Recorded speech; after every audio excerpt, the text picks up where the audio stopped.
Ito ang paboritong ulam ni Lolo. Halos hindi makita ang isda, kasi ganyan ang gusto niya.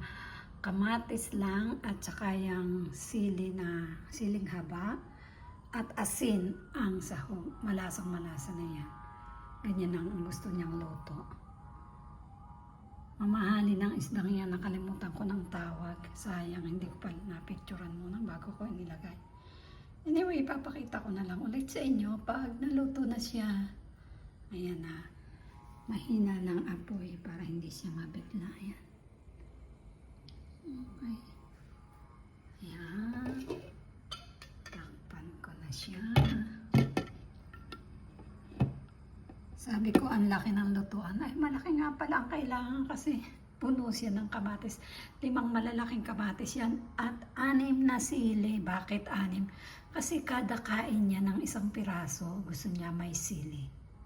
So, 6 na beses niya yung kakainin. Kaya, 6 na sili ang nilagay ko. Hindi naman yan aanghang pagka hindi hiwae. So, ayan ang paborito ni Lolo. Hindi siya mahilig sa karne. Isda siya talaga. Kumakain din, pero hindi kagaya ng isda. At nagustuhan nga pala niya, niluto kong pansit canton. Oh, magiging Pinoy na si Lolo. Okay, mamaya ulit ipapakita ko sa inyo pag luto na siya.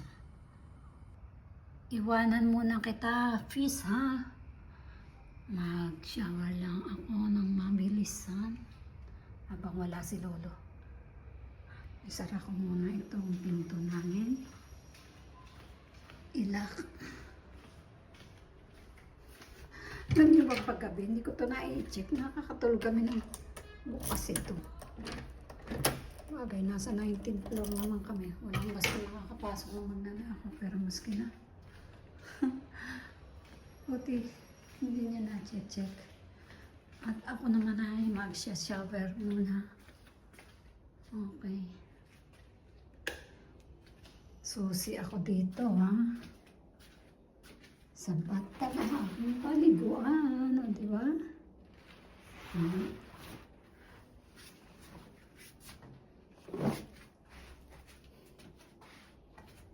Nakabatag pa ang katulong. Tulong ni Lolo. Kailangan naligo ko ng mabilis. Para pagbalik niya ay tapos na ako.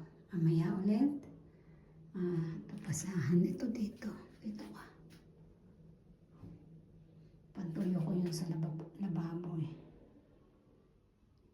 Okay. Maligo muna ako. Ano na kayang development dito sa niluluto kong fish? Hindi pa lang tumuto ang kamatis. So, ibig sabihin, kunti pa. Pero mabango na siya. Nagtubig din nga siya. Alam niyo ba kung gaano karami lang ang nilagay ko ang tubig? Ito. 1 kalahati nito. Pero yun, alam ko na. Alam ko yung sabaw niya kasi masarap ang sabaw nito. Nagtubig din siya. So next time na isa lang. Kasi yung katas ng kamatis. Ano na. Ito na naman. Tikman ko ha. Kuha tayo na kutsara. Tikman ko lang kung anong lasa niya.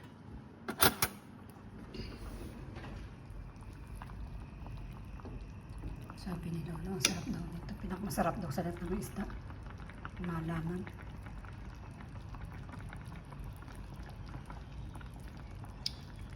Malasa nga. Ano pa lang, ulam na. Wala akong nilagay dito, kundi yan. Kamatis, sili, at saka asin. Pero napakalasa nga niya.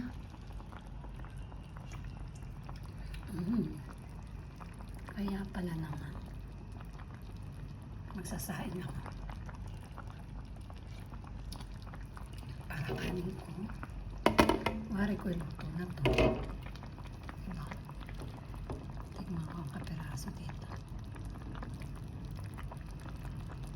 So tayo ng pagkalaso.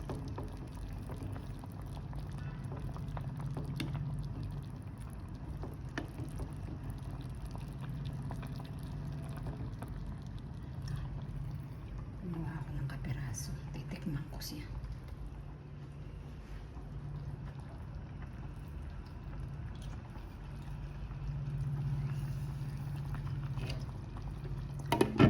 Luto na. At luto na nga ang fish ni Lolo. Sarap.